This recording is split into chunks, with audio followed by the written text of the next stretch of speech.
நேபாளத்திலேருந்து ஒருத்தர் கொண்டு வந்து கொடுத்துட்டு போகிறாரு, இந்தாங்க இது யாருக்கு வேணாலும் கொடுங்க. நிஜமாகவே ஆச்சரியமாக இருக்குது. கேட்குறதுக்கு ஒரு ஆளையும் படைச்சிருக்கான் கடவுள், அதை வாங்கி கொடுக்கறதுக்கு ஒரு ஆளையும் படைச்சிருக்கான், அதை வாங்கிக்கிறதுக்கும் ஒரு ஆளை படைச்சிருக்கான். கழுத்துங்கிறது ரிஷபம் என்று சொல்லக்கூடிய ஒரு இடம். ரிஷபத்தில் குரு இருந்தால் என்ன சொல்கிறாங்க, ஒருத்தருடைய உடம்புல லக்ஷ்மி வாசம் செய்யும் இடங்கள்னு இருக்குது. உங்கள் உடம்புல எங்கேப்பா இருக்குது லட்சுமி அப்படிங்கிறத நீங்கள் ஜாதகத்தில் தெரிஞ்சுக்கணும். குட் வைப் அந்த மாதிரி இருக்கிறதெல்லாம் ரொம்ப நல்ல விஷயம். பெரும்பாலும் இந்த மாதிரி ஆன்மீக உடம்பில் அணியக்கூடிய ஆபரணங்கள், ஆன்மீக ஆபரணங்கள்னு பேர். திருவாதிரை அதை போட்டுக்கிறது நல்லது. ஆனால்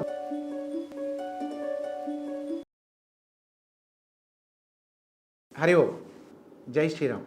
எல்லாருக்கும் மனசில் ஒரு ஆசை.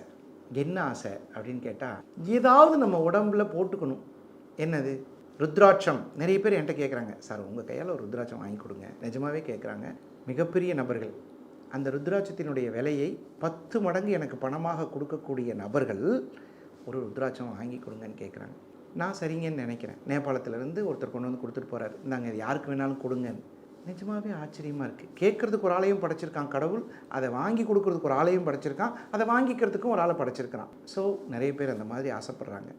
அப்புறம் நிறைய பேர் சபரிமலைக்கு போயிட்டு வரும்போது, சார் இதை வந்து வாங்கிட்டு போய் வீட்டில் வச்சா நல்லதா? ஸ்படிக மாலை. அப்புறம் இப்போ ஒரு ரொம்ப ஃபேமஸாக ஒரு விஷயம் போயிட்டு இருக்குது, கருங்காலி மாலை.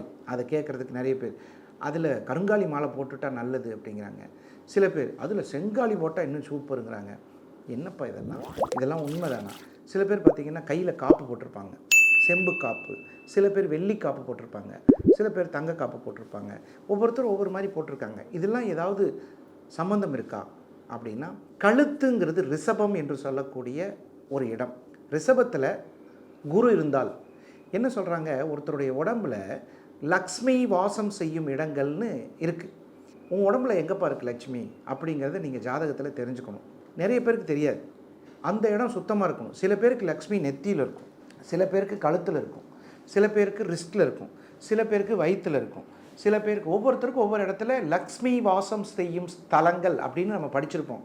அந்த பாகங்களை நீங்கள் கண்டுபிடிச்சிட்டிங்கன்னா அந்த இடத்த சுத்தமாக வச்சு வெள்ளி, செம்பு, ஸ்படிகம் அந்த மாதிரி ஆபரணங்களை நீங்கள் போடும்போது நல்ல வளர்ச்சி அடைவீங்க.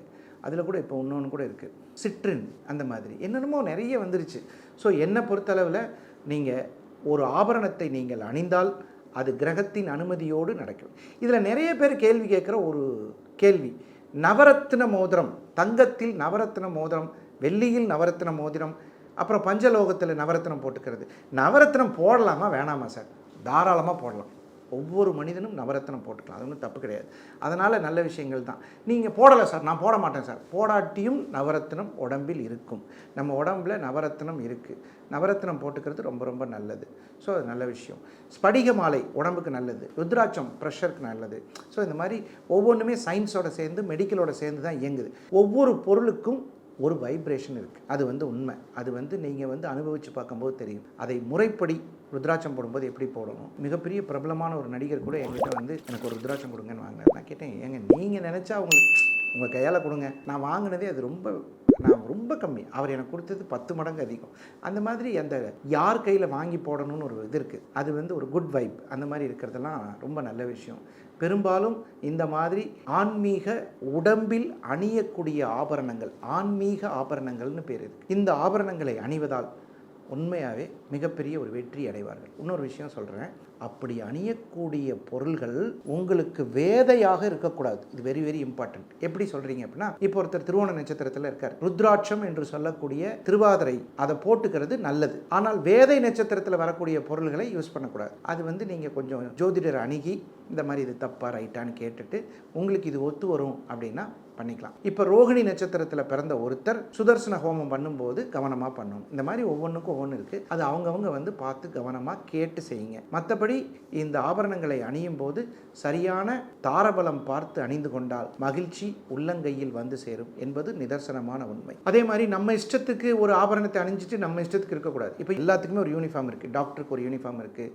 இந்த மாதிரி யூனிஃபார்ம்ஸ் போட்டால் சில எத்திக்ஸ் இருக்குது. யூனிஃபார்ம் எத்திக்ஸ்னு ஒன்று இருக்குது, இருக்கா இல்லையா? மாணவன் அப்படின்னா யூனிஃபார்ம் போட்டுக்கலாம், அவன் சில வேலைகள்லாம் பண்ணக்கூடாது. இந்த யூனிஃபார்மை போட்டுட்டு அந்த தப்பை செய்யக்கூடாது. யூனிஃபார்முக்கு அப்படி இருக்கிற மாதிரி நம்மளுடைய ருத்ராட்சம் போட்டால் சில எத்திக்ஸ் இருக்குது. நம்ம இஷ்டத்துக்கு 11 மணிக்கு போடுறது, 12 மணிக்கு கலட்டுறது, திருப்பி 2 மணிக்கு போட்டுக்கிறது தப்பு. அது மாதிரி ஒவ்வொருத்துக்கும் ஒவ்வொரு சில எத்திக்ஸ் இருக்குது. அதை கொஞ்சம் ஃபாலோ பண்ணி போட்டால் மிக சிறப்பு. அது ரொம்ப முக்கியம்.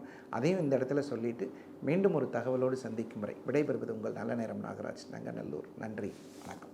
இந்த வீடியோ உங்களுக்கு பிடிச்சிருந்தா லைக் பண்ணுங்க, ஷேர் பண்ணுங்க, கமெண்ட் பண்ணுங்க. மறக்காம பெல் பட்டனை கிளிக் பண்ணிட்டு பக்தி கஃபே தமிழ் சேனலை சப்ஸ்கிரைப் பண்ணிடுங்க.